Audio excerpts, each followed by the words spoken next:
Saudara Presiden Republik Indonesia Prabowo Subianto telah mengumumkan nomenklatur kementerian dan para pejabat Kementerian Kabinet Merah Putih. Ada sejumlah kementerian yang berubah dan bertambah. Perubahan dan penambahan nomenklatur kementerian ini tentu akan berimbas kepada jajaran pemerintah daerah. Kondisi tersebut harus disikapi dengan baik jajaran OPD yang ada di daerah ini. Kepala Dinas Pendidikan Kabupaten Skadau, Frandawal mengatakan, sejauh ini memang belum ada arahan dari pemerintah pusat terkait penyesuaian nomenklatur ini. Namun sebagai jajaran pemerintah daerah, Dinas Pendidikan siap mengikuti perubahan itu. Dawal mengatakan, sejauh ini memang ada perubahan signifikan di kementerian yang terkait dengan Dinas Pendidikan. Diyakini nanti akan ada perubahan nomenklatur di dinas. Sampai sejauh ini kita belum dapat pertama di arahan atau regulasi. Tapi secara umum keseluruhan kalau dan strukturnya ya Pak Presiden ingin fokus pastikan ada dibagi lah 3 kementerian ini di kita. Ya karena di daerah ya kita ikut saja, kita siap saja nanti kalaupun harus berubah nomenklatur. Tapi saya berharap memang program-program menteri terdahulu itu tidak dirombak secara keseluruhan sebenarnya, menyeluruh. Paling kita ya perbaiki beberapa hal yang mungkin belum terjembatani ya program-program ini. Berharap seperti itu, biar tidak nanti kita mulai dari nol lagi kayak Pertamina ini. Di berbagai sektor diketahui sektor yang berkaitan dengan pendidikan mengalami perubahan signifikan.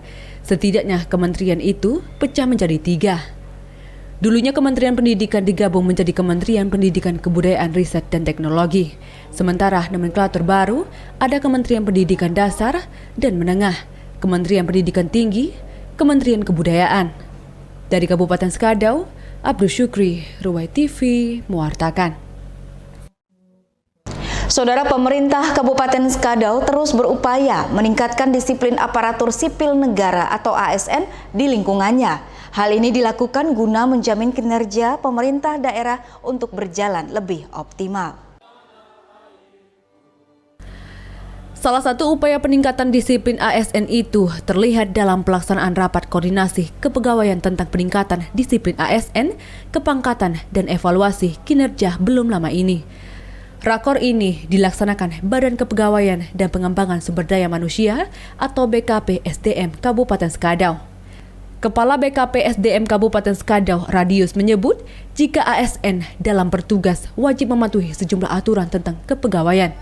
Setiap ASN yang bertugas berperilaku disiplin sesuai dengan tanggung jawabnya masing-masing. Penjabat sementara Bupati Skadau, Franseno, juga menekankan pentingnya disiplin ASN tersebut. Reformasi birokrasi pada dasarnya bertujuan untuk menciptakan birokrasi pemerintahan yang profesional dengan karakteristik adaptif, berintegritas, berkinerja tinggi, bersih, dan bebas dari kolusi, korupsi, dan nepotisme, mampu melayani publik, bersikap netral, kemudian sejahtera, berdedikasi, dan memegang teguh nilai-nilai dasar serta kode etik aparatur sipil negara. Hal ini sejalan dengan semangat reformasi birokrasi yang tujuannya untuk mempercepat akselerasi pembangunan. Rakor ASN tersebut diikuti perwakilan ASN dari sejumlah OPD di lingkungan Pemkab Skadau. Rakor ini diharapkan bisa meningkatkan performa ASN dalam memberikan pelayanan maksimal kepada masyarakat Kabupaten Skadau. Dari Kabupaten Skadau, Abdul Syukri, Ruwai TV, mewartakan. Saprahan merupakan tradisi tata cara makan bersama suku Melayu yang masih dilestarikan hingga saat ini. Saprahan bagi suku Melayu dapat diartikan sebagai simbol mempererat persatuan. Memperingati hari jadi ke-253 Kota Pontianak, warga Gang Famili Kelurahan Tambelan Sampit berkumpul mengadakan syukuran sekaligus melestarikan kebudayaan, yakni dengan makan beseprah atau saprahan. Dari anak-anak hingga orang tua, duduk bersila sejajar dengan raut kegembiraan yang terpancar di wajah mereka, menyambut hari jadi Kota Pontianak ke-253 tahun. Ketua Panitia Ahmad Aspari menyebut kurang lebih 500 warga yang hadir dalam makan beseprah ini. Yang jelas, saprahan merupakan simbol kekeluargaan yang terjalin erat sebagai wujud persatuan. Untuk kegiatan ini kita lakukan setiap tahun. Yang pertama itu berlaku dari tahun 2017 hingga sampai sekarang itu di tahun 2024. Bang, ini sistem kayak gimana sih Bang? Ini gotong royong dari warga atau gimana Bang? Dengan sistem kita mengambil iuran dari antar warga masing-masing. Dan juga ada yang mengikuti, ada yang membuat masakan sendiri, ada yang juga mengikuti dapur umum. Sementara itu, warga Tembelan Sampit Irfana dia mengatakan rasa kegembiraan ini atas berkumpulnya seluruh warga untuk mendekatkan diri dengan wadah saprahan. Rasanya bahagia bener, karena ini jarang terjadi kan selama setahun dari tahun lalu sampai tahun ini kan kayak setahun sekali gitu. Semuanya ngumpul jadi satu, makan bersama gitu kan. Jadi kita ada kerabat, ada silaturahmi. Jadi rasanya senang.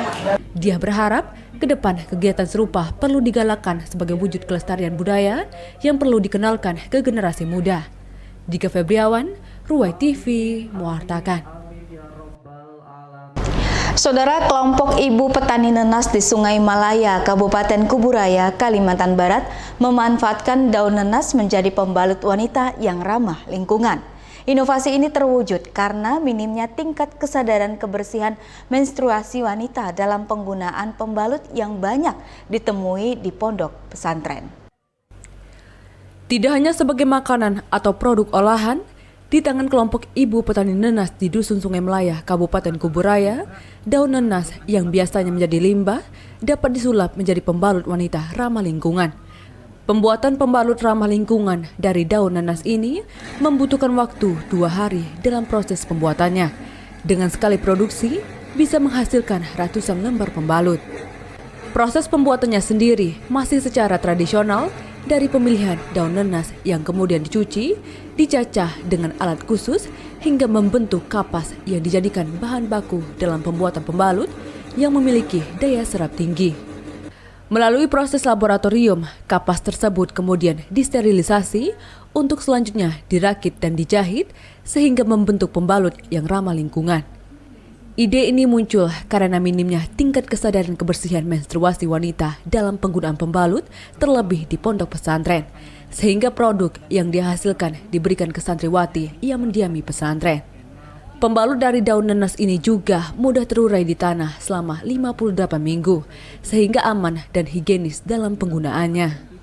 Melihat potensi tersebut, Pertamina Patraniaga melakukan pendampingan dalam meningkatkan produksi serta perizinan konsumen, sehingga ke depan dapat dijual secara komersil.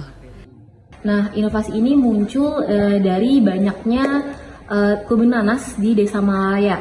Jadi kalau kebun nanas ini selama ini banyak masyarakat yang ngerasa yaudah olahannya benar-benar monoton gitu, hanya dijadiin kue, misalnya jadiin cake atau jadiin sirup dan lain sebagainya. Kita coba inovasikan lagi nih, nggak hanya buahnya tapi juga dari daunnya. Bisa kita optimalkan, yang biasanya daunnya hanya dibuang-buang aja menjadi sampah, kita coba olah menjadi serat. Nah, kalau di tempat lain biasanya ada yang dijadiin serat ini untuk pakaian, benang seperti itu. Tapi kita coba olah seratnya ini menjadi kapas. Jadi setelah diekstraksi menjadi kapas, akhirnya kita jadikan bahan baku untuk pembalut. Pembalut daun nanas ini juga mengatasi masalah kurangnya tingkat kesadaran santriwati dalam penggunaan pembalut, serta permasalahan kebakaran hutan dan lahan karena masih banyak petani nenas yang membakar sisa daun nanas dari hasil panen. Dika Febriawan, Ruwai TV, mewartakan.